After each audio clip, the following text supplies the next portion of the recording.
Listo, a partir de ahora está siendo grabado. Muy buenas tardes, bienvenidos chicos. Siendo las 2 en punto del día 25 de febrero del año 2021, procedo a compartir con ustedes mi pantalla. Les deseo muchos éxitos mañana en su primer simulacro. Concentraditos, calibraditos, analicen muy bien las gráficas, tómense su tiempo para leer. Recuerden, la pregunta misma les da toda la información que necesitan para la respuesta, y si no la sabe, descártelas. Siempre hay 3 opciones que son totalmente fuera de contexto, a ustedes las va a descartar y se queda con la más acertada. ¿Listo? A partir de ahora pueden colocar su nombre para el llamado de asistencia, como ya lo están haciendo. Les recomiendo a la primera persona que lo hizo, Karen Alejandra, repetirlo para quedar adentro, no hay problema. Sean bienvenidos. ¿Alguna pregunta hasta la fecha? ¿Alguna inquietud? Anderson, ¿ninguna? Karen Alejandra Mera, ¿alguna pregunta? Si no hay ninguna, arrancamos a lo que vinimos. Listo, Alejandra. En caso de algo que me entrecorte, nuevamente me escuchan y vamos directamente a donde nos quedamos. Permítanme, lo saco de esto para poder leerlo aquí con ustedes. La primera pregunta dice, la 109 dice, un gas se modela como un sistema de esferas rígidas que están en un recipiente. Como se identifica en la figura, las partículas chocan elásticamente entre sí y con las paredes del recipiente. ¿Listo? Entonces nos está hablando de un fenómeno físico, el cual es un choque elástico. ¿Listo? Entonces, en primera instancia, vamos a definir un choque elástico. ¿Cuál es la principal característica de un choque elástico? 2 partículas se acercan en movimiento, obviamente las 2 partículas en movimiento se acercan la una a la otra. ¿Listo? En ese punto, ellas como tal colisionan. Ese es el objetivo de un choque. Y podemos tener de 2 tipos, elástico e inelástico. El elástico consiste en un choque y cada una de ellas viene con una energía. No vamos a hablar de velocidades, no vamos a hablar de aceleración para no complicarnos. Simplemente pensemos que una de ellas viene con una energía dada y la otra viene con otra energía a impactar en un mismo punto. ¿Listo? Entonces, después del choque en un choque elástico, las partículas cambian su dirección o cambian el sentido del movimiento. ¿Listo? Ninguna de las 2 se detiene, simplemente cambian el sentido del mismo. Es decir, si antes venían a colisionarse y encontrarse en ese punto, ahora se estarán alejando del lugar donde se dio la colisión. ¿Listo? En este caso tengo las 2 partículas y ambas se regresan y cambian de sentido. ¿Listo? Puede ser una sola, no hay problema, una pared contra una pelota que rebota. Eso también es un choque elástico. Pero lo que quiero que hagamos aquí es que entonces, en este sentido, después del choque, van a quedar con una energía 3 y una energía 4. ¿Por qué coloco números diferentes? Porque no necesariamente las energías que entraron son las mismas que salen en los 2 cuerpos. ¿Qué quiero decir? Aquí pueden ingresar 100 unidades de energía, 100 newtons, 100 julios. Aquí pueden ingresar también 100. A la hora de terminar el choque, puede que esta tenga 80 y esta de acá 120. ¿Listo? Puede que ocurra eso. En este caso, ¿qué es lo que nosotros vamos a tomar en cuenta? Que comúnmente en un choque elástico, y ustedes saben, la energía no se crea ni se destruye, simplemente se transforma. Entonces, en este caso, al tener un choque elástico, las energías se van a conservar. Es decir, antes del choque, yo voy a realizar una sumatoria de energías y eso me va a dar a mí una energía total del sistema antes del choque. Después del choque, yo puedo realizar nuevamente esa sumatoria y me va a dar una energía total. Pues resulta que estas 2 energías totales en el sistema se mantienen constantes. Es decir, antes del choque da un valor, en este caso 100 más 100, 200, Después del choque, 80 más 120, 200. Es decir, que las energías se mantienen. En este caso, vamos a ver qué dice acá.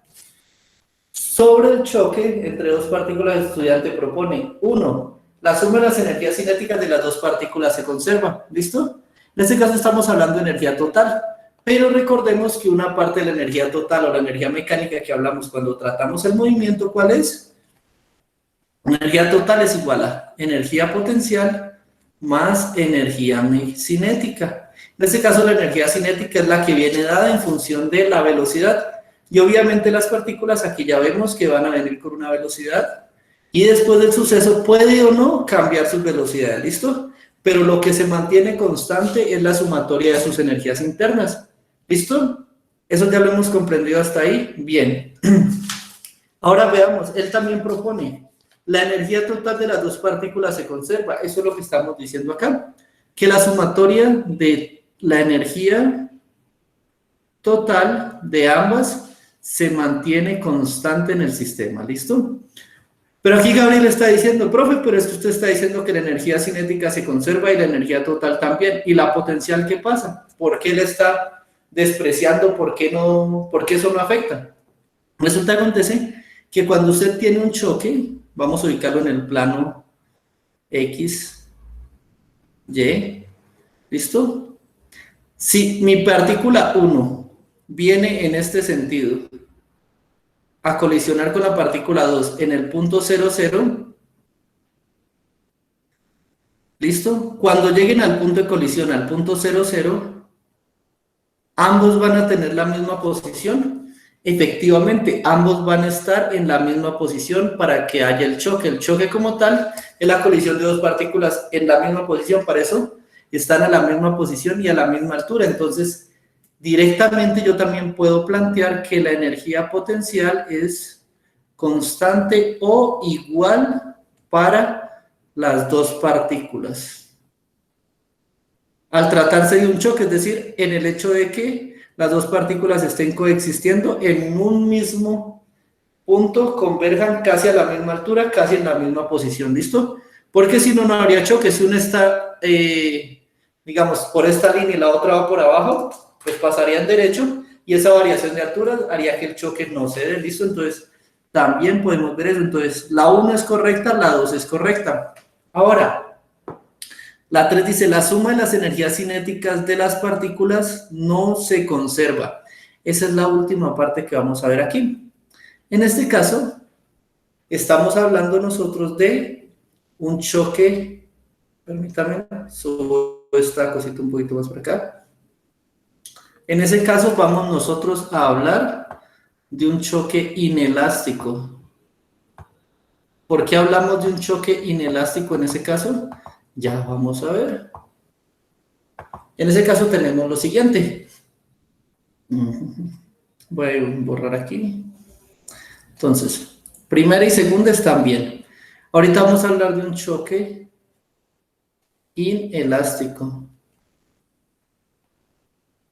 ¿Listo? En el choque inelástico, la sumatoria de energías no se conserva. ¿Qué quiere decir esto? Las dos partículas vienen y se encuentran en el choque. ¿Listo? Pero la energía del sistema se transforma en un trabajo, se transforma totalmente y no restablece el movimiento. Es decir, ellas no continúan su movimiento para separarse, no continúan su movimiento. Un ejemplo puede ser cuando usted usted tiene una pelota contra una pared, ella rebota. Usted coge una pelota de barro contra una pared, verá que no rebota, la energía no llega a la pared y se regresa el movimiento, no. La pelota llega contra la pared y esa energía que trae se transmite a la pared y el trabajo que se realiza es que la pelota de barro se empieza a quebrar, se daña. ¿Listo? Esa energía que se usa para la deformación del objeto es la energía que yo traigo en el movimiento.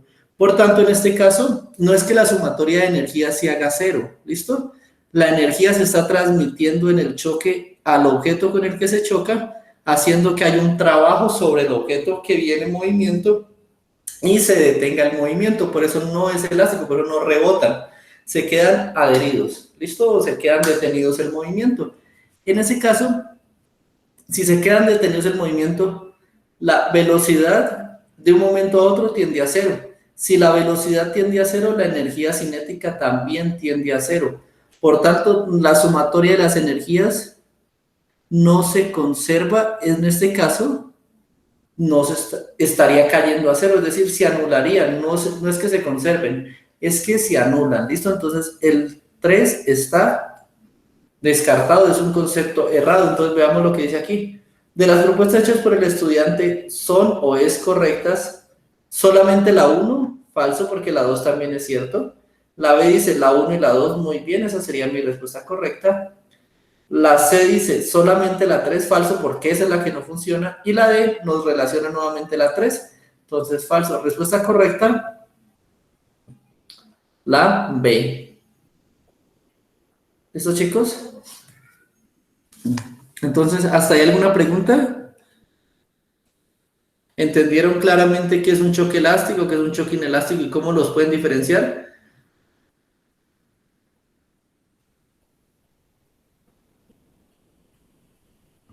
Sí, señor. Listo, chicos. Entonces, siempre recuerden esto. La sumatoria de energías en un choque elástico se conserva. ¿Listo? Yo conservo la energía con la que venía mi movimiento, la conservo o transfiero tal vez un poco, pero mantengo el movimiento. En un choque inelástico, toda mi energía es transferida, cambiada a trabajo y transformada en otro tipo de energía. Cuando eso pasa, el movimiento se detiene. ¿Listo? Ese es el gran resumen que vamos a tener aquí. Siguiente. Dice, la diabetes tipo 2 es una enfermedad en la que aumenta el nivel de azúcar en la sangre porque las células del cuerpo se vuelven insensibles a la insulina. Hormona encargada de regular el azúcar en sangre. Listo. Vamos a ver. Aquí tengo mi célula. ¿Listo? Con su núcleo. Resulta que acontece que ya tiene unos receptores o unas antenitas. Entonces lo que me está queriendo decir es que la insulina llega, como una hormona, llega a esos receptores, lo voy a llevar aquí como, ¿listo? Se ancla ahí y manda un mensaje químico al interior. ¿Cuál es el mensaje químico? Necesitamos energía. ¿Listo? Entonces, dentro de ese mismo mensaje, la célula pregunta, ¿y de dónde la saco? Le dice, tómela de la glucosa, que es la principal fuente de energía. Entonces se toma C6H12O6 más oxígeno y produce CO2 más H2O. Listo. Rosy está pensando, pero eso es lo mismo que veíamos en la fotosíntesis, pero es al contrario. Y aquí en este proceso, usted libera una molécula que llama ATP. Este ATP es considerado energía condensada en forma química, entonces energía química, ¿listo? ¿Qué necesita entonces usted ingresar a la célula? Usted a la célula necesita ingresar glucosa, C6H12O6, tiene que ingresar oxígeno y listo, y que llegue el mensaje químico. Primero llega el mensaje de insulina que le dice, bueno, a producir energía. Luego la célula dice, entonces ingreso glucosa, ingreso oxígeno y empiezo la producción de energía. En los diabéticos eso no funciona así. La diabetes tipo 2, ¿qué pasa? Por algún problema los receptores se han visto afectados. ¿Listo? Y algunos de ellos no funcionan. Entonces el mensaje químico no se da, la célula no recibe ese llamado a tener energía. Por tanto, no recibe el llamado a ingresar glucosa. Por lo tanto, la glucosa se acumula y va a acumularse en sangre. Esto queda acumulado. ¿Listo? Y esa acumulación es la que hace que como tal se suban los niveles de azúcar en sangre, porque la glucosa no está entrando a la célula, donde debería producir esta reacción de producción de energía. Por tanto, otra consecuencia es que bajen los niveles de energía y el organismo como tal sienta debilidad, fatiga. ¿Listo, chicos? ¿Hasta ahí alguna pregunta? ¿Hemos entendido bien esa parte? Listo. Sí, señor.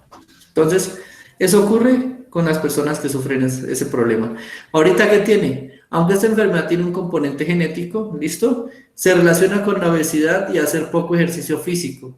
Por lo tanto, se puede controlar. Ah, listo, yo puedo controlarlo mediante ejercicio y controlando mis niveles de obesidad. Listo. Para reducir la incidencia de esta enfermedad se aconseja consumir A, alimentos ricos en insulina. Esa, si yo veo que la insulina, aquí hay dos cosas importantes. La primera, la insulina es la que me activa ese llamado de la célula a producir energía, ¿listo? Entonces yo pensaré, si consumo más insulina, podría hacer que la célula se active más y por ende me gaste más glucosa en la sangre. Eso podría yo pensar. Pero el problema no es la cantidad de insulina, el problema es que sus receptores de alguna otra forma ya han sido dañados, ¿listo? O hay pocos receptores para insulina. En ese caso, no es la insulina la del problema, es el exceso de azúcar que tengamos, entonces descartemos la insulina. ¿Listo? Pero aquí viene alguno de ustedes y me va a decir, profe, pero es que hay pacientes insulinodependientes, es decir, necesitan insulina para que los niveles de azúcar en sangre no se vean tan altos. ¿Listo? Eso pasa porque cuando el organismo ve que necesita bajas concentraciones de insulina, el organismo es sabio, dice, si no necesito insulina, ¿para qué la produzco? Y empieza en el páncreas a bajar la producción de insulina de manera natural, es decir, su organismo se adapta para bajar la insulina. Por eso usted ve las personas insulinodependientes son aquellas que han tenido diabetes durante un largo periodo de tiempo, no lo han sabido controlar y por alguna razón hay una falla en su páncreas que hace que el páncreas deje de producir insulina, entonces necesitan inyectársela, ¿listo? Esa insulina es extraída de algunos animales o, en su defecto, sintetizada, ¿listo? ¿Y que por qué se debe sintetizar? Porque la insulina es una hormona de origen animal. Algunas veces, pues la producimos nosotros, la más cercana y la más parecida es la insulina de páncreas de cerdo, la que en inicio usábamos para tratamiento de diabetes. Ahorita se utiliza sintética, ¿listo? Pero igual se necesita un origen animal. ¿Y qué pasa con estas hormonas animales? Que tienen una característica que las hace especiales, es que el animal debe estar vivo. Para que funcione, usted o tiene que extraerla lo más rápido posible el animal después de la muerte, o tiene que, de preferencia, mantener al animal vivo durante el proceso de extracción. ¿Por qué? Porque apenas el animal muere, empiezan reacciones de degradación que inactivan la enzima. Y al inactivarse, ya la hormona se daña, ¿listo? Entonces, no es que hayan alimentos ricos en insulina, hay alimentos que al ingresar a su organismo producen o ayudan a aumentar la producción de insulina en su páncreas. Bien, pero ricos en insulina no los hay, falso. ¿Listo? Descartado por todos lados. B, menos carbohidratos. Resulta que acontece que otra forma química de llamar a los azúcares es carbohidratos. ¿Listo? El nombre metabólico, el nombre en química de alimentos, el nombre en nutrición de los carbohidratos, de las azúcares, es carbohidratos, son sinónimos. ¿Listo? ¿Por qué? Porque los carbohidratos son macromoléculas o moléculas muy grandes formadas por pequeñas cadenitas de azúcares pequeños, que cuando entran a nuestro organismo se rompen en fracciones pequeñitas y llevan a que tengamos azúcar en sangre. Entonces, si quiero bajar el nivel de azúcar en sangre, muy probablemente debo bajar el nivel de carbohidratos consumidos. Así, insulina puede estar en el nivel que quiera, pero si hay poco azúcar disponible, pues habrá poca acumulación de azúcar en sangre. ¿Listo, chicos? Entonces, esa sería una respuesta correcta. C, menos a alimentos bajos en sal. La sal en ningún momento está siendo relacionada con la diabetes, entonces descartamos. Y por último, las vitaminas, nuevamente el mismo factor. Vitaminas ayudan a acelerar procesos metabólicos, muy bien, pero nos están pidiendo que lo relacionemos con la diabetes y en ninguno de los apartados de esta información nos están diciendo que la diabetes dependa de la falta de sal o del exceso de sal, o de la falta de vitaminas, o del exceso de vitaminas. ¿Listo? Entonces, descartada. Respuesta correcta, la 110, la B, consumir menos carbohidratos. ¿Listo, chicos? ¿Hasta ahí alguna pregunta?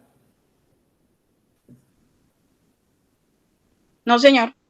Bueno, entonces continuemos. Ahorita sigue la 111 a la 113. ¿Listo? Entonces vamos a analizar esto, dice.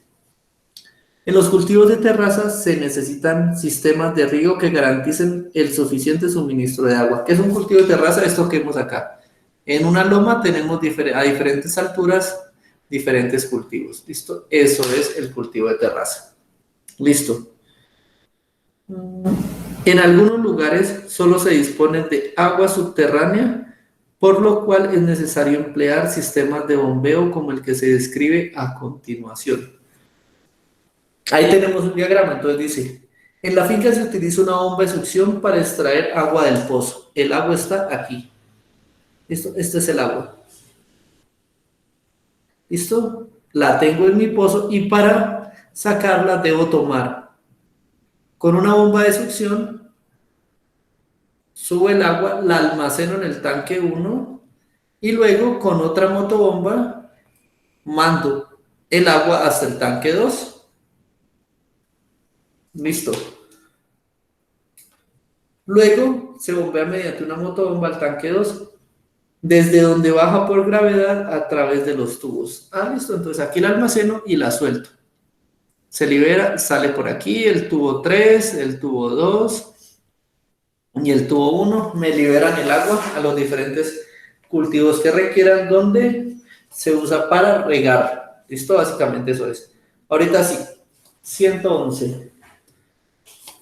La mayor parte del tiempo la bomba de succión que eleva el agua funciona bien. Es decir, nos vamos a entrar en la primera bomba. La mayor parte del tiempo funciona bien. ¿Listo? 12 meses del año, 10 funcionan bien. Así de simple. O sea que tiene la suficiente fuerza, suficiente combustible y está bien montada como para realizar el proceso. ¿Listo? Sin embargo, en épocas de verano fuerte, el nivel de agua dentro del pozo cae. Entonces, tengo mi dibujo, vamos a hacerlo. Tengo mi bomba que debe sacar el agua hasta el tanque 1 y lo que debe hacer es succionarla de un pozo. ¿Listo? Normalmente el agua está bien, ¿listo? Y él la puede succionar. No hay problema. Succiona el agua porque ingresa ahí. ¿Qué pasa? Que dice que en verano el agua desciende, el nivel del pozo desciende, entonces baja, digamos, aquí. En ese caso, la fuerza con la que está actuando nuestro tubo, nuestra bomba, fuerza de vacío, fuerza de succión, va a ir y va a tratar de subir el agua por aquí, ¿listo? ¿Cuál es el problema que tiene cuando baja mucho el agua? ¿Por qué no puede subir cuando baja por debajo de 10 metros? O sea, entre la bomba y este lugar hay 10 metros. Entre la bomba y el tubo, por así decirlo, la punta del tubo hay 10 metros. Por debajo de ese lugar, ¿por qué se le dificulta a la motobomba succionar el agua? ¿Alguno de ustedes tiene alguna apreciación hasta ahí? Profe, por la presión, ¿no? Que ejerce. Podría ser, pero habrá otra más lógica y muy simple de ver ahí en el dibujito. Porque no llega a tocar el agua como el tubo. Exactamente, Gabriel, porque usted está intentando succionar y el agua está un poquito por debajo del tubo. Es como intentar succionar un jugo con un pitillo sin tocarlo. Ustedes lo han intentado y es difícil. En este caso, lo que pasa es que ahorita usted está literalmente succionando una pequeña fracción de aire. ¿Listo? Y el aire fluye más rápido que el agua como tal. Además de eso, como dijo nuestro compañero, aquí se presentarán presiones del agua que yo debo romper esa presión. O sea, la presión atmosférica está manteniendo el agua ahí. Y yo con la motobomba ahorita debo romper esa presión. Y si antes lo hacía fácil porque estaba en contacto, ahora lo voy a hacer más difícil porque tengo que romper esa presión y tengo que además de eso quitarle la fuerza de aire que está entrando con mucha velocidad. Además de eso, cuando no está en contacto en la superficie de un líquido, justo en la superficie de un líquido, Cuando usted está perfectamente, cuando la ve así perfectamente lisa y quieta, hay algo que se establece que se llama tensión superficial. Es como si esto fuera una película. Esto como una capita esas de vinipel. Entonces, para usted romper esto necesita entrar en contacto y succionar. ¿Por qué? Porque la tensión superficial ejerce una fuerza de tensión que mantiene esa película perfectamente alineada. Y si usted no la toca, romper esa fuerza de tensión requiere que la bomba aumente entonces la fuerza de succión que está ejerciendo. Esa podría ser una razón. Veamos las que nos da el problema. La razón por la que ocurre esto es que la viscosidad del agua aumenta en verano y por esto no puede subir fácilmente cuando la bomba succiona. Primero, por lógica, la viscosidad del agua no cambia drásticamente en función de la temperatura. Todos hemos analizado el proceso cuando vamos a algún lugar caliente y el agua sigue fluyendo casi de la misma forma. Su viscosidad no es tan sensible al cambio de temperatura. ¿Listo? Y en este caso, pues no importa que la bomba de succión no pueda o pueda subirlo, la viscosidad no cambia en ese caso para el agua. La magnitud de la fuerza de vacío que la bomba crea en la parte superior del tubo no es suficiente para soportar una columna de 10 metros de agua. ¿Listo? Aquí viene el problema, miren, en el problema dice descender hasta más de 10 metros, aquí le están diciendo H mayor de 10 y aquí le están diciendo H igual a 10, es decir, cuando el agua está aquí justo tocando el tubo, ahí le dice que la fuerza no es suficiente para subirlo, justo ahí donde está tocando la motobomba debe subirlo porque dice que la motobomba funciona bien. ¿Sí ven? Una cosa es decir, el problema arranca de 10 en adelante y otra cosa es decir, el problema arranca para valores superiores a 10. ¿Listo? Estos son valores superiores a 10, es decir, 10.1, 10.2. Pero en 10, cuando es una columna de 10 metros, en 10 debe funcionar bien, debe succionar bien el agua, al menos hasta que se vuelva ya a una altura de 10.1. Ahí sí ya, apague y vamos porque la bomba no puede succionar. ¿Listo? La C dice, la presión atmosférica que se ejerce sobre el agua en el pozo no es suficiente para elevar el agua más allá de 10 metros. Entonces, ya vimos que entre la punta de la motobomba y la punta del tubo hay 10 metros y eso tiene que entrar en contacto con el agua. La presión atmosférica es la presión que hace toda la atmósfera sobre ese líquido. ¿Listo? Y esa presión, así como la mayoría de presiones que hay, es uniforme. ¿Qué quiere decir eso? Que afecta todo el líquido y todo el sistema de manera igual en todos los puntos, incluyendo los que están más cerca al tubo.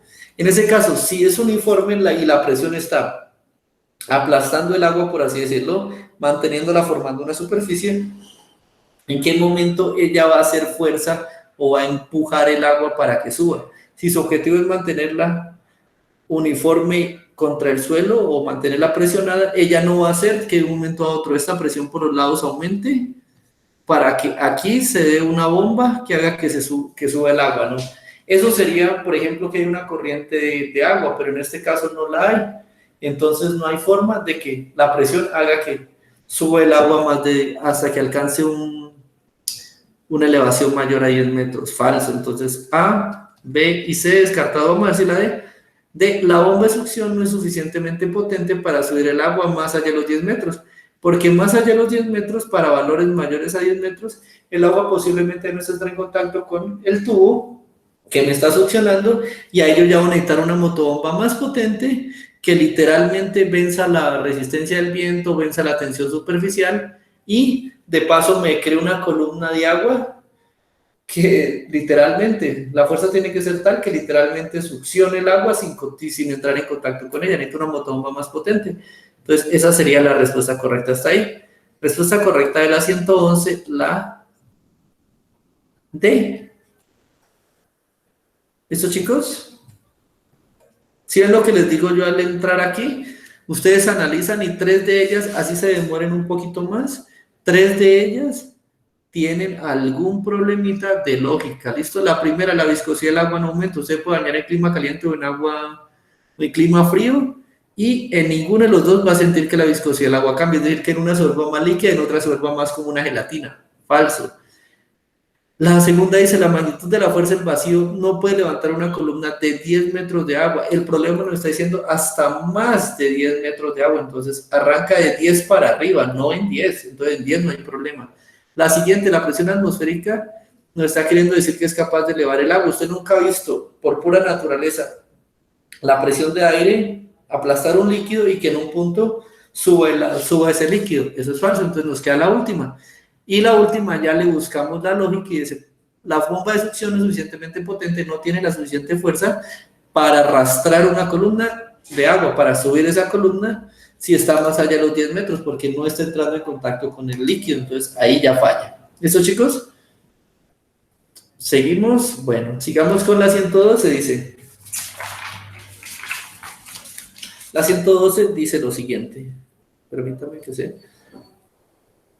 H la altura del tanque 2 y H1, H2 y H3 las alturas de cada una de las terrazas respectivamente, tal que H3 es mayor que H2, mayor que H1 y además H igual a H3, como se muestra en la figura recuerdan era un tanquecito acá arriba. Aquí tenía yo una colinita donde quiero dejar. Y entonces el primer tubo salía directo hacia acá, el segundo tubo bajaba y el tercer tubo bajaba aún más. ¿Listo? Entonces será H3 es esta, H2 es esto y H1 es esto. Y H, que es la altura de todo el sistema, era igual a lo que subía la motobomba. ¿Listo? Y miren, H3 es igual a H, o sea, es igual a la altura máxima que puedo tener de mi tanque. ¿Listo? Ahora miremos lo siguiente. Esa energía que yo tengo acá, energía potencial en función de la altura, la voy a convertir en energía cinética, es decir, quiero ver cuál de todos tiene mayor velocidad a la hora de salir, entonces quiero ver cuál de ellos se convierte más en energía cinética. ¿Cómo hago yo una conversión de energía cinética? Muy simple. La energía potencial debe disminuir para convertirse en energía cinética, ¿cierto? Despreciando las demás interacciones, despreciando todo, voy a asumir eso. Una unidad de energía potencial que baja es una unidad de energía cinética que absorbe. Punto. Entonces yo voy a buscar a cuál de ellos va a llegar con mayor energía cinética. Entonces voy a ver, ¿cómo hago eso? Yo puedo hacer una diferencia de energía. Energía potencial, le voy a hacer una diferencia. Estado final. Masa por gravedad del estado final a donde cae, por lo menos sería H1. H1 menos mg por H3. Si saco factor común aquí, me puede quedar que la variación de la energía potencial es igual a m por g, que son comunes porque la masa no cambia, la gravedad tampoco, entonces sería H1 menos H3. ¿Listo? Estado final menos estado inicial. Entre más grande sea esta diferencia, o esto lo puedo decir como la variación de EP es igual a mg por delta de H.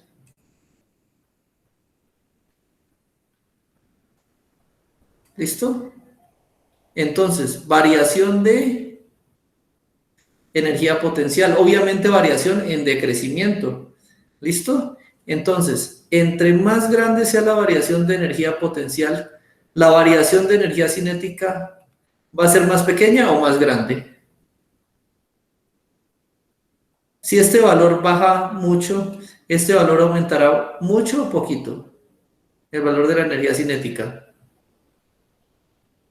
Obvio, aumentará también mucho. ¿Listo?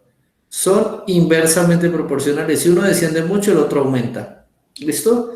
Ahora, entonces, a mayor delta de H, mayor energía potencial. ¿Por qué? A mayor delta de H, la energía potencial se hace más grande. Entonces, cuando sea el delta de H máximo, voy a tener la mayor energía, la mayor variación de energía potencial. Y en ese punto donde tenga la mayor variación de energía potencial, la variación de energía potencial máxima, voy a tener también el incremento máximo ¿de quién? De energía cinética. Y ese incremento máximo de energía cinética, ¿en qué lo voy a ver? Simplemente reflejado en una velocidad máxima o mayor. Listo. Aquí, entre H, por ejemplo, aquí entre H y H3, delta de H, ¿cuál es? Son la misma altura, delta de H 0, entonces transformación de la energía potencial, 0. Delta de energía potencial igual a 0. O sea que no estoy convirtiendo nada en energía cinética, estoy dejando que eso fluya ahí despacito. Entonces, velocidad aquí, mínima o cercana a 0. ¿Listo? En 2 veo que la delta de H es la mitad del recorrido o está pues intermedio. Pero si yo veo la mayor variación de altura, la estoy teniendo aquí. Cuando tengo H3 y H1, esta delta de H es la más grande que yo tengo. En ese punto, entre el tanque y el punto de H1, aquí va a llegar con una velocidad máxima. El agua va a salir aquí con una velocidad máxima, ¿cierto, chicos? O mírenlo también de la forma lógica. Imagínense, eso es como tirarse por un tobogán.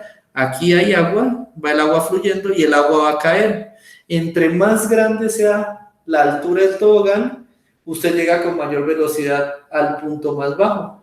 ¿Listo? Igual acá, entre H y H3 no hay diferencia, por tanto no hay una velocidad máxima.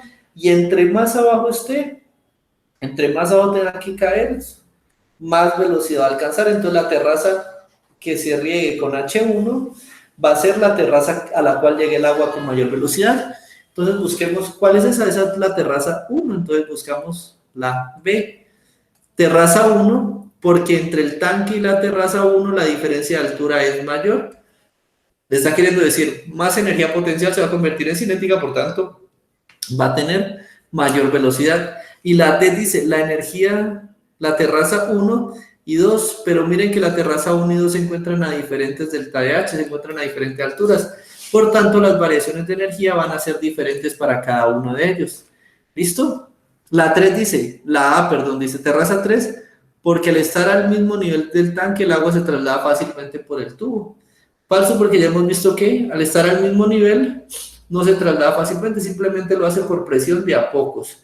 Y la delta de H es 0, por tanto la variación de presión de energía potencial es 0, por tanto el aumento o la conversión en energía cinética va a ser nula, casi 0. Y la 2 dice, ¿por qué la pérdida de energía potencial es igual a la ganancia de energía cinética? Esto está bien, pero es que eso no es el valor más rápido que yo puedo tener, es un valor intermedio. O sea que la velocidad que gana es casi la misma velocidad que pierde la energía cinética. Entonces, en ese caso, van a ser los mismos factores, descartado. Y así quedamos con la respuesta correcta, que es la B. ¿Listo, chicos? Sí, profesor. Gracias, Javier. Listo. Entonces, la 13 dice, suponga que la motobomba hace ascender 1 litro de agua a través de un tubo con una altura H. Entonces tengo una motobomba 2 que va a aplicar una fuerza a un sistema para subir una cantidad de agua acá arriba. Listo. Eso es lo que está queriéndome decir.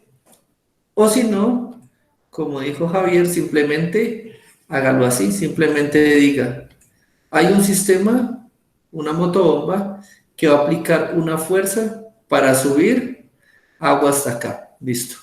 Supongo que la motobomba debe ascender 1 litro de agua.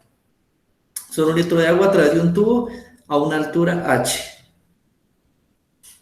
Hasta el tanque 2.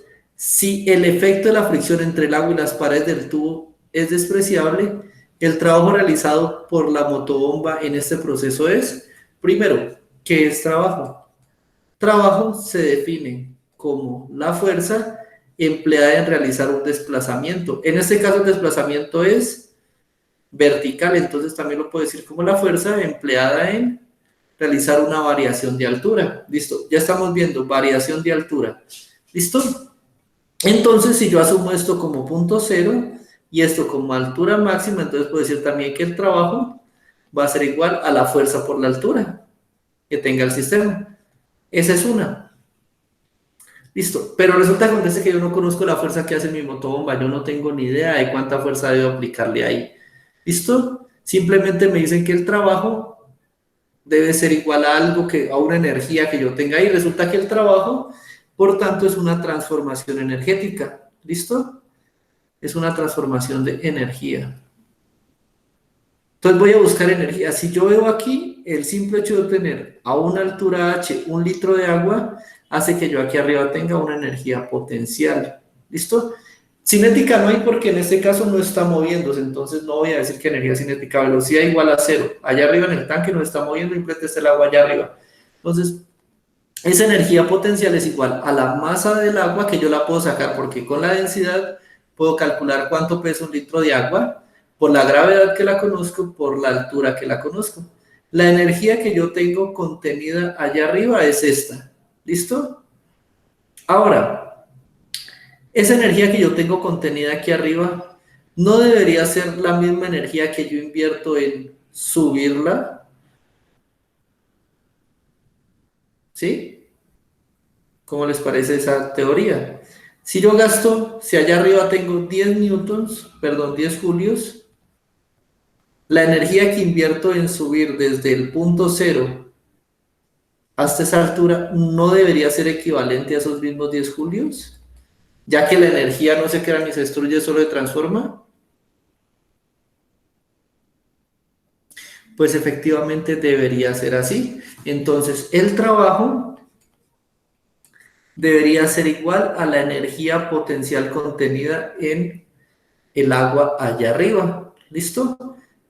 Y en este caso, nos quedaría que la fuerza por la altura es igual a masa por gravedad por altura.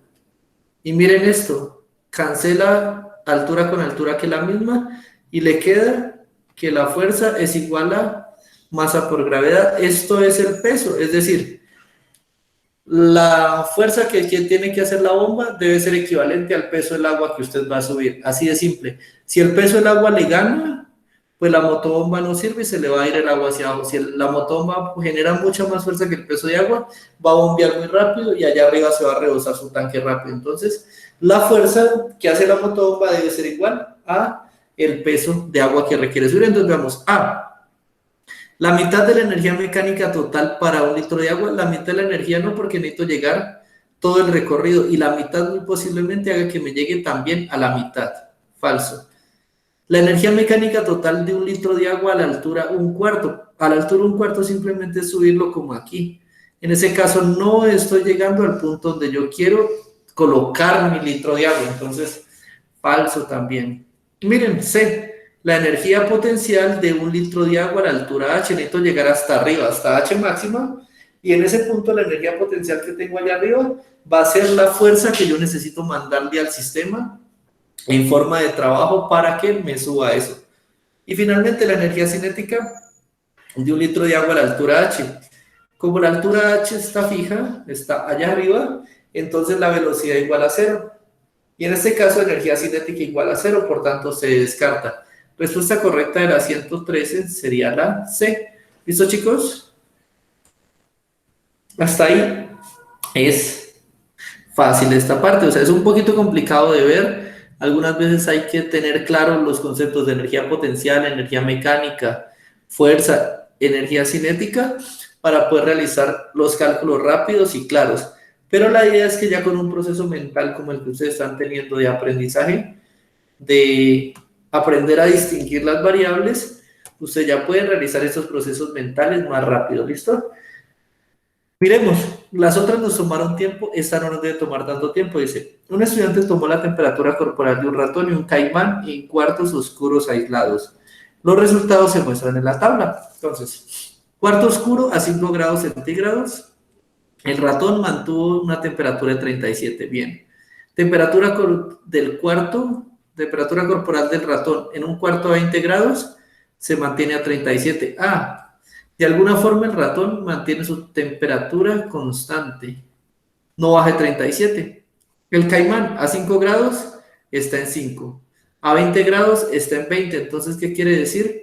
El caimán varía su temperatura, varía su temperatura. ¿En función de qué? Del exterior. Si el exterior está a 20, él va a estar a 20. Si está a 30, él va a estar a 30. Si está a 10, él está a 10. ¿Listo?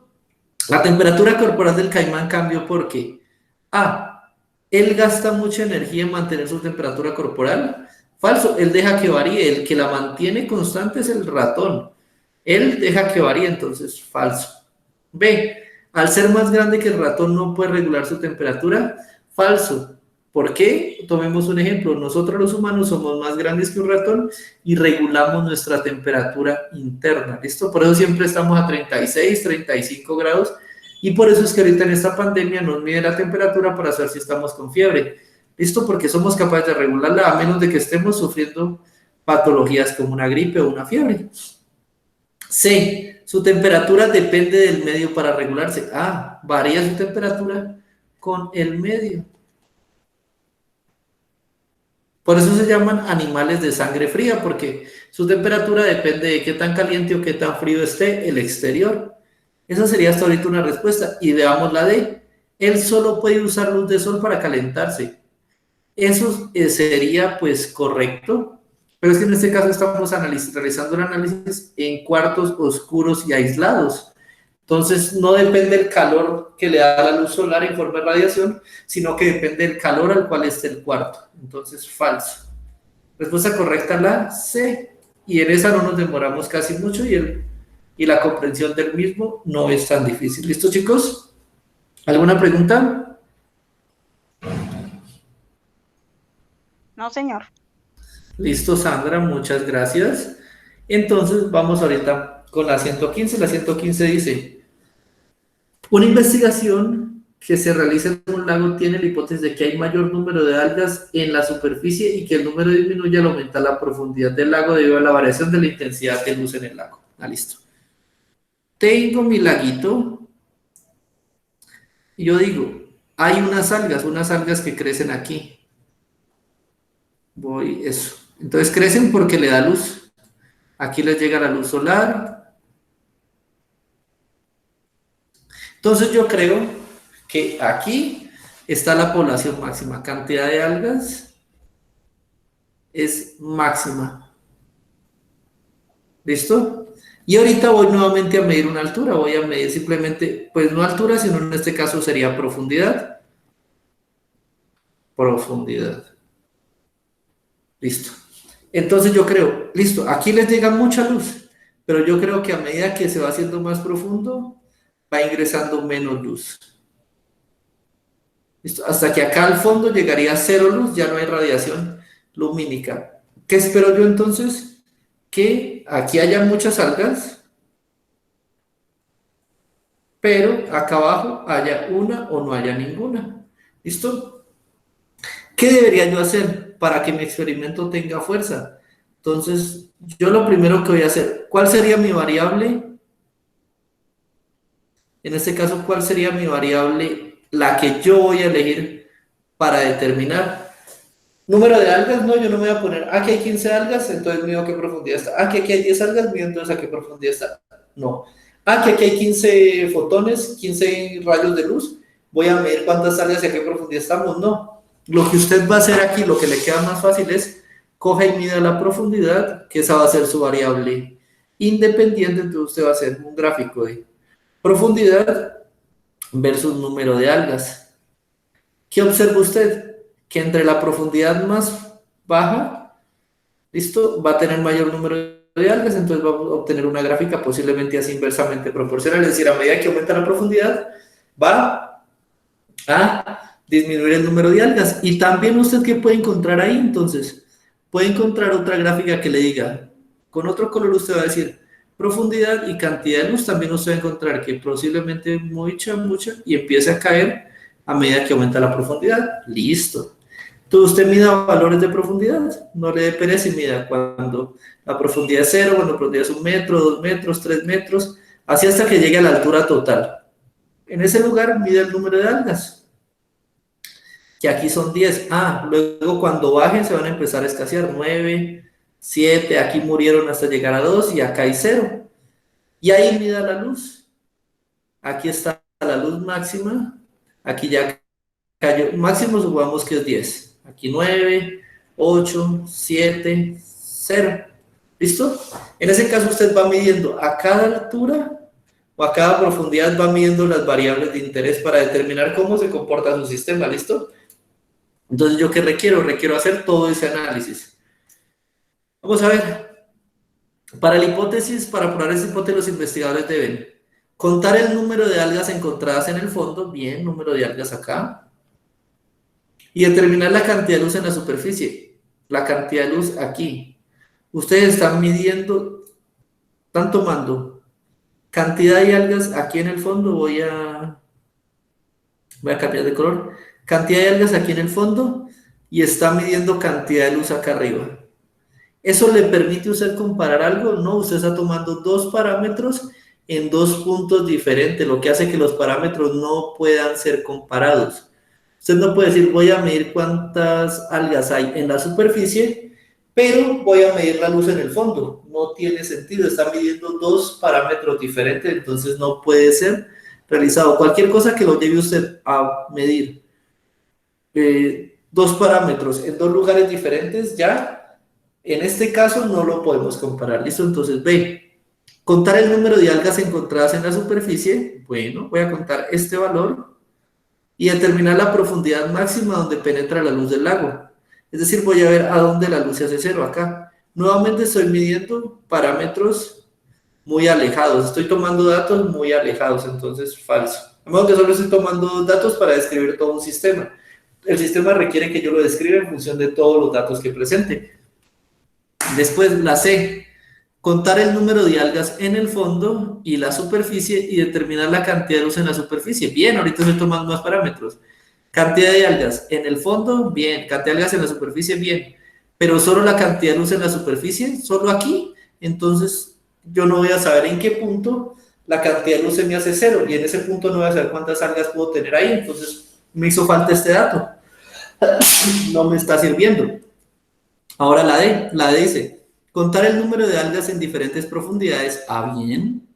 Mira, a diferentes profundidades, cuente cuántas algas hay y determinar la profundidad máxima que logra penetrar la luz. Ah, vaya midiendo la luz hasta que la luz se le haga cero. En ese punto usted va a tener datos suficientes como para cotejar todos los valores. Respuesta correcta, la D.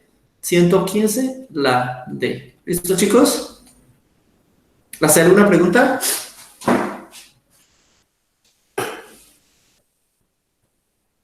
Bueno, no. Laura Valverde, ninguna pregunta. John Freddy. No, profe, entendí todo. Listo, Laura, gracias. Bien, hasta ahí vamos, espero que vayamos. Eso me gusta, que si yo ya estoy hablando en un idioma y ustedes me están entendiendo, entonces ya están logrando ver las cosas a una velocidad más rápida, ¿listo? Y mañana les va a servir mucho para las pruebas y de ahí vamos a seguir trabajando sobre eso, ¿listo? Entonces desarrollemos la 116. La 116 dice lo siguiente y es fácil, dice, la magnitud del torque y el símbolo del torque está definida por la siguiente ecuación, donde D es la distancia perpendicular a la fuerza F. ¿Qué quiere decir esto? ¿Qué es un torque? Un torque, yo voy a hacer girar algo, y para hacerlo girar algo, yo voy a aplicar una fuerza a una distancia. Imagínense un disco amarrado a un palo. Entonces, esta es la distancia, yo aplico la fuerza aquí, el giro lo aplico aquí, ¿listo? Pero ese giro se transmite por todo el palo, hasta que llega a este punto, y en este punto, ese giro que estoy dando, esa fuerza aplicada aquí, es lo que voy a llamar torque, ¿listo? En este caso, ¿qué voy a girar? Pues aquí hay una perilla y la distancia con la manija, entonces voy a girar la puerta va a girar y depende de una distancia. Entonces, ¿yo qué observo aquí? El torque, primero, es directamente proporcional a la distancia, mayor torque, mayor distancia, y también sé que el torque es proporcional a la fuerza. A mayor fuerza yo aplique, mayor torque. ¿Listo? Eso es lo que estamos viendo ahí.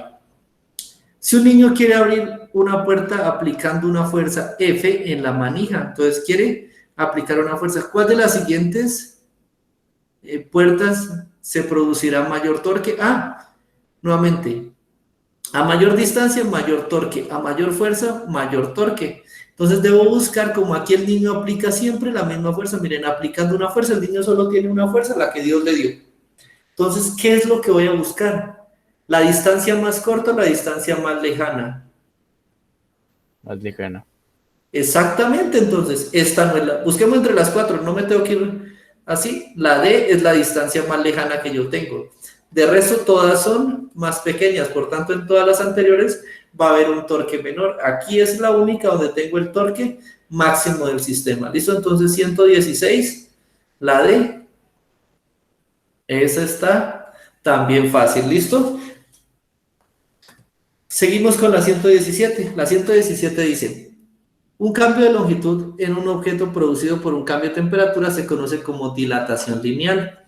El cambio de la longitud de una varilla depende de su material, su longitud inicial y del cambio de su temperatura. Un estudiante quiere observar la dilatación lineal del acero y para ello debería medir la longitud de dilatación lineal. Entonces voy a tener un material, lo voy a calentar y voy a ver cómo varía linealmente, o sea, esta delta de longitud que voy a tener aquí, esta variación de longitud, se va a llamar dilatación lineal.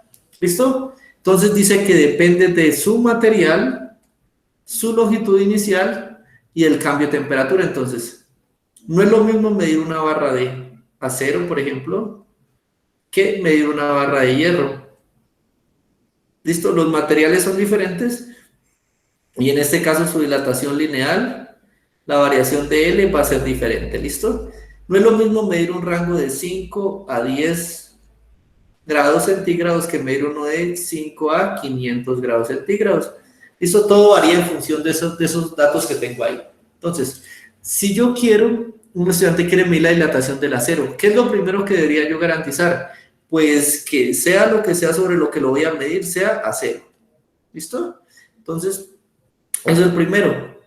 Lo segundo, que lo mida a varias temperaturas, porque si no, no voy a observar una dilatación. Si lo mido a 5 grados y lo vuelvo a medir a 5 grados, pues no estoy viendo nada. Mídalo a 5, a 20, a 30. Como mínimo, dos temperaturas diferentes. Y ojalá sean extremas para ver el cambio. ¿Listo? Entonces vamos a ver. Una varilla de acero a temperatura constante. La temperatura constante no me sirve para nada. Necesito variarlo para ver una dilatación. Necesito una longitud inicial y una longitud final. Y eso solo lo logro en función de la temperatura. Variando la temperatura es que logro estos cambios. ¿Listo? Ahora, ve, dos varillas de distinto tipo de acero. Al tener distinto tipo de acero, tengo acero 1 y acero 2. A pesar de que sean muy parecidos, cuando me dicen distinto tipo, quiere decir que su composición química ha variado. Por tanto, son diferentes materiales. Ya yo no puedo decir que estoy trabajando con el mismo material, y si estoy trabajando con diferentes materiales, la dilatación térmica de cada uno debe ser diferente. ¿Listo, chicos? Entonces ahí no puedo decir nada en el momento. Entonces también se va. La B, dos varillas de distinto tipo de acero, por la misma razón se me va. Y miren, a una diferente temperatura, muy bien. La de arriba la he embarrado porque está a la misma temperatura, pero es que son dos tipos de acero, ya no es el mismo material, y al no ser el mismo material yo no puedo garantizar que los resultados sean los mismos. ¿Listo? O que la dilatación sea correspondiente a la del acero que yo busco. Y la D dice, una sola varilla, lo que me garantiza que la varilla todo el tiempo es de la misma composición a dos temperaturas diferentes. Respuesta correcta, la D. Estoy midiendo una varilla que siempre va a ser del mismo material. A una temperatura me va a dar la longitud inicial y la caliento y me va a dar la longitud final y puedo medir cuánto se dilató en ese sistema. 117 la D. ¿Listo, chicos? ¿Hasta ahí alguna pregunta? No, señor. Listo, chicos. Solo nos quedan 1, 2, 3 preguntas. 1, 2, 4 preguntas y terminamos. Entonces, y son larguitas. Entonces, terminemos con la 118. Vamos a descansar, la última 3 la dejamos para la siguiente sesión y arrancamos con lo que les traigo para la siguiente sesión, que está chévere. Entonces, 118, los productos de combustión incompleta del metano, el dióxido de carbono y el monóxido del metano son el dióxido de carbono, el monóxido y se mantienen en un equilibrio como expresa en la siguiente forma. Entonces, monóxido de carbono entra en contacto con agua, reacciona para formar dióxido de carbono más hidrógeno, pero estos dos reaccionan para formar agua y monóxido. ¿Listo? Es decir, que van a estar en un equilibrio. Si yo hiciera la reacción, tendría CO, carbono y oxígeno. Entonces, CO, carbono y oxígeno, esfera negra, esfera blanca, más H2O. H2O sería esfera rayada, esfera blanca, esfera rayada. ¿Listo? Producen en equilibrio. Quiere decir que ellos reaccionan para producir CO2 más H2. Entonces, H2, dos esferas rayadas unidas. CO sería una esfera negra más dos esferas blancas. ¿Listo? Esas serían las esferitas que yo esperaría encontrar. Cuando me dice que está en equilibrio, es decir que esto reacciona para convertirse en esto y una parte de esto se convierte en eso. Es decir que las cuatro coexisten. Las cuatro están pasando de un lugar a otro todo el tiempo. Entonces las cuatro van a coexistir. Debo buscar un recipiente que me contenga las cuatro. Y es donde yo empiezo a detallar. A solo tiene agua, molécula de agua, esta es la molécula de agua, solo tiene agua, y CO, que sería esta de aquí. Al solo tener esas dos, no están las cuatro especies, descarto. B tiene CO, que está por aquí, miren, aquí está el CO, aquí está el agua, ¿listo? Agua por aquí, esta que está aquí resulta que es también CO, esta es H2, hidrógeno, y solo me falta encontrar CO2, y aquí está, mírenlo, carbono y dos oxígenos, CO2. En este están coexistiendo las cuatro partículas, este se encuentran en equilibrio. Esa sería, veamos la C. La C solo tiene moléculas sueltas, hasta incluso, miren, aquí hay hidrógeno separado. Ya al ver eso, indica que no está de acuerdo con la reacción que yo planteaba acá abajo. Y en la D tenemos únicamente hidrógeno y CO2. Entonces, esto sería como si la reacción hubiera sido completa a producir estos. Cosa que es falso, nosotros vemos que está en equilibrio, entonces respuesta correcta, efectivamente, la B. Pues, chicos, entonces 118, la B. Eso, chicos, hasta ahí, nuevamente, preguntas, cuestionamientos, dudas.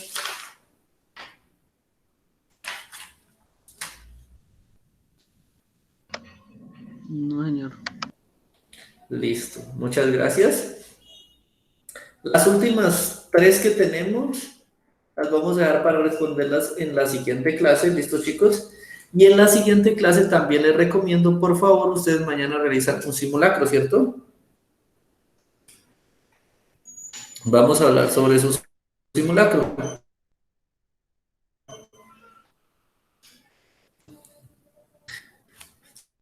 ¿O saben qué? Quédense ahí 5 minuticos, respondemos esto rapidito. Dice, un estudiante elaboró la siguiente configuración electrónica para describir el estado fundamental del nitrógeno. Hagamos la configuración electrónica del nitrógeno. Tiene 2, 4, 6, aquí hay 10, 14 electrones nitrógeno, 14 protones, por tanto 14 electrones.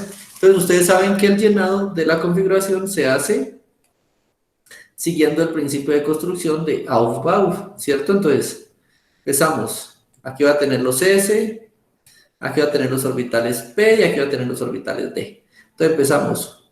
1s2, 2s2, 2p6, es decir, voy así, arranco por aquí, del p6 paso al 3s, y miren que aquí tengo dos electrones, acá me está diciendo que tengo uno. Yo tengo que llenar primero esos orbitales de menor energía, entonces de menor energía es siempre el S que el P. Luego ya creo los P, entonces aquí tengo que llenar 3P. ¿Aquí cuántos van? 10, 12, tengo que llegar a 14, entonces aquí iría 2. ¿Listo? Perdón. No, tengo que llegar a 15, aquí van 3. ¿Listo? Esto es 15 realmente. ¿Listo? ¿Qué quiere decir eso? Que de alguna u otra forma esa configuración que tiene aquí le ha dado energía a este átomo. Si yo dibujo esto como si fueran líneas, aquí tengo yo en una escala de energía. Estos son orbitales, esto es energía. Aquí tengo los S que son de menor energía y acá tengo los 3P, que hay 1, 2, 3. La configuración que he dibujado ahí de alguna u otra forma ha hecho que un electrón gane energía y suba acá. ¿Listo? Hay una ganancia de energía y eso comúnmente no se da en un átomo neutro. ¿Listo? ¿Por qué? Porque en el estado fundamental, es decir, el átomo sin tocarlo ahí, la configuración en el estado fundamental es esta. ¿Listo? Esta configuración es de un estado excitado. Efectivamente, le he dado energía para que él pase a un estado superior. Entonces, no es la configuración fundamental. ¿Tiene los niveles de energía desorganizados? No, los niveles son los números. Entonces, hay 1, después sigue el 2, después sigue el 3. Muy bien. Y en esa configuración, 1, sigue el 2, sigue el 3. Están en orden creciente. Falso.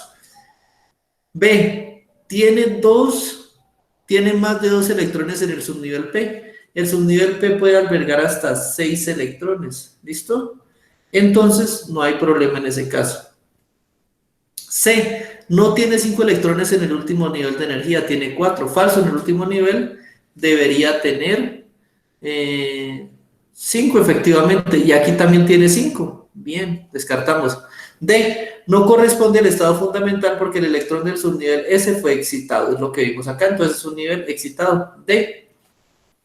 ¿Listo, chicos? Finalmente, en esta de aquí, para resumir, les dice, tengo una reacción, 2 estudiantes hicieron reaccionar las sustancias W y X de acuerdo con la reacción, 2 moles de W reaccionan con 1 mol de Z para producir en equilibrio 1 mol de Y y 2 moles de Z. Si yo duplico la cantidad de moles, ¿qué va a pasar entonces? 4 de W más 2 de X me deben producir el doble de acá. ¿Listo? Dupliqué esto. Eso es como si yo multiplicara aquí por 2. Entonces, del otro lado de la ecuación, ¿qué debo hacer? Multiplicar por 2. Aquí, 2 por 1, 2. 2 por 2, 4. Mi nueva reacción debe quedar 4W más 2 de X producen 2 de Y más 4 de Z. ¿Listo? Con base en la información anterior, al modificar las condiciones iniciales, puede afirmarse que para tener un sistema nuevamente en equilibrio disminuye las moles de Y y Z porque hay mayor cantidad de W. Falso. ¿Listo? Que aumente acá, para equilibrarse tiene que aumentar acá. B. Aumentan las moles de Y y Z, muy bien, miren, pasaron a un número mayor porque hay más moles de W y X en el sistema. Esta sería una respuesta. Vamos a ver la C. C, ¿se producirá el mismo número? Falso, porque estoy aumentando de un lado lo reactivo, entonces, falso, debo variar el sistema. Si varía un lado, varía el otro. Listo. No se producirá ninguna mole, esto es decir, como que la reacción se detiene, entonces no ocurre así. Respuesta a la 120, la B. ¿Listo? Si aumento la concentración de un lado, me aumenta también del otro lado.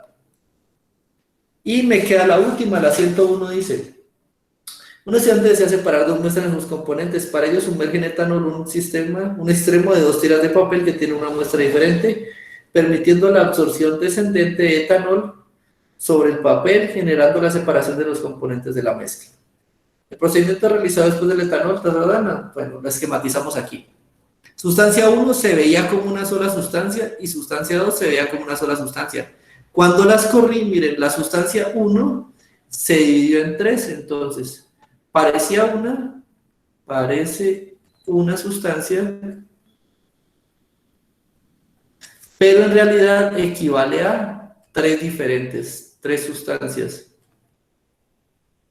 Cuando eso pasa, cuando yo tengo varias sustancias coexistiendo que están en una sola fase, se llama mezcla homogénea. ¿Listo? Y miren, la sustancia 2 parecía una sola, pero cuando subió como una sola, entonces esta es una sustancia sola.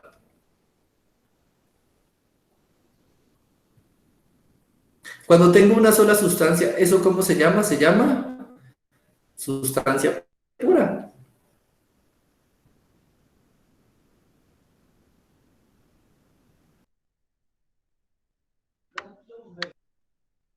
Hola chicos, bueno, me están escuchando por acá desde la pantalla del celular. Se me descargó el portátil, entonces se apagó, listo, no hay problema. Pero igual les termino de comentar por acá. Entonces, la sustancia 1 resultó que es una mezcla homogénea y la sustancia 2 resulta ser una sustancia pura. Buscando en las preguntas, leamos. A.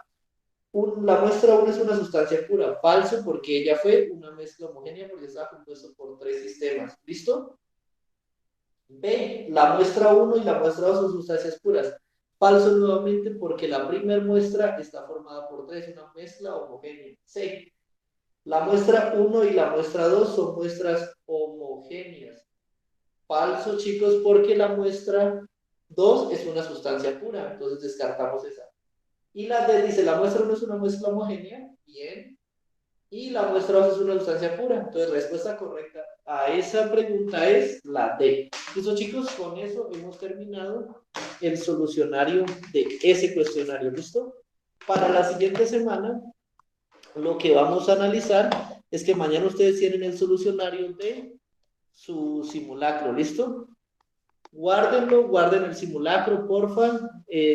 Pídanlo si no se los entregan, que ese mismo lo vamos a desarrollar la semana siguiente para ver todas las respuestas correctas a ese simulacro. ¿Listo? Para que ustedes tengan la respuesta de ese sistema. ¿Hasta ahí, chicos? ¿Alguna pregunta? Para ya no detenernos. No, profe. ¿No? Entonces, chicos, no siendo más, les deseo éxitos mañana en su simulacro. Cualquier duda me comunican y detengo en ese momento la grabación. Ya aquí no puedo. Bueno. Si gustan, pueden colocar sus nombres en el chat para tomar la asistencia, como siempre les digo. Y ¿Cuándo recibe? Ya no en recibe? la sección de mañana, sino en la sesión del martes. Creo que me va a hablar con ustedes. ¿Listo? Entonces, por favor, tengan a mano su solucionario. ¿Listo? Quedo atento a sus comentarios. ¿Alguna pregunta? No, profe, gracias.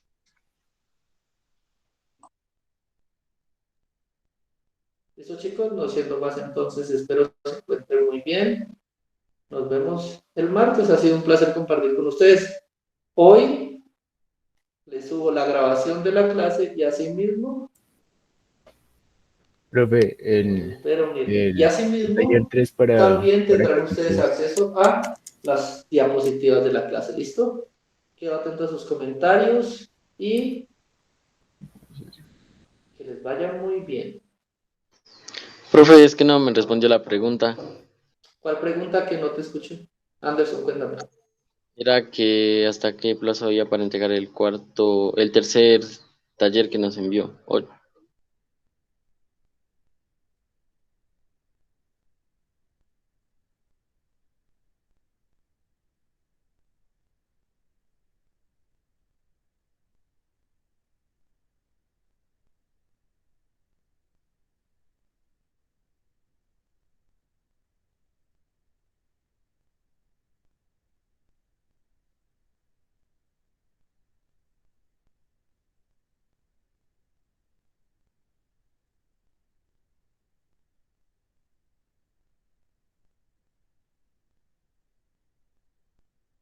Anderson, ahí, qué pena, se me había desactivado el sonido. Anderson, lo que te está diciendo es que ese taller, lo importante es que lo resuelvas hasta el sábado, ¿listo? Ah, bueno, sí, señor, gracias. Listo, a usted, qué pena, se me ha cerrado la cámara.